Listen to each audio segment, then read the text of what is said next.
एक निगेटिव्ह विचार तुमचा अख्खा संपूर्ण दिवस खराब करू शकतो. कसं पाहायचंय, चला एक ऍक्टिव्हिटी करूया.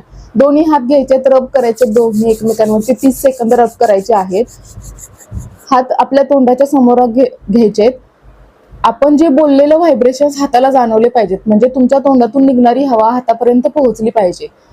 एका हाताला पॉझिटिव्ह अफर्मेशन द्यायचे तर दुसऱ्या हाताला निगेटिव्ह अफर्मेशन द्यायचे. मी डाव्या हाताला पॉझिटिव्ह अफर्मेशन देते.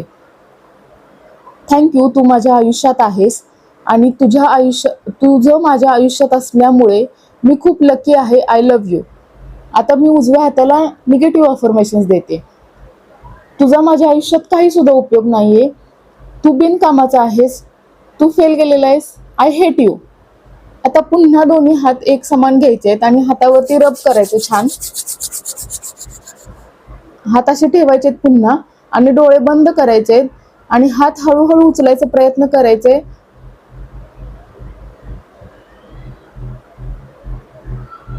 तुम्हाला जाणवेल की तुम्ही ज्या हाताला पॉझिटिव्ह अफर्मेशन्स दिलेले आहेत तो हात हळूहळू वरती येतोय, पण ज्या हाताला तुम्ही निगेटिव्ह अफर्मेशन्स दिलेत तो हात तुमचा जड होतोय.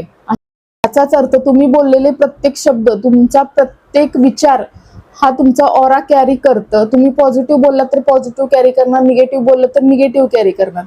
तर हे सर्व विचार आहेत ते तुमचं ऑरा कॅरी करतं आणि तुमच्या शरीरापर्यंत पोहोचतं. आणि शरीरामध्ये निगेटिव्हिटी गेली की हळूहळू एक एक एक आजार मागे लागतात. मग हे काही मोठे आजार नसतात, छोटे छोटे आजार असतात. तुम्हाला स्वतःबद्दल कधीच प्रेम वाटत नाही. तुम्ही जर स्वतःला बोललात की मी चांगलं नाही, मला चांगलं बोलता येत नाही, तर तुमची मानसिकता तीच होईल की मला चांगलं बोलताच येत नाही. यावरून ठरवा तुम्ही की तुम्हाला पॉझिटिव्ह बोलायचंय की निगेटिव्ह बोलायचंय.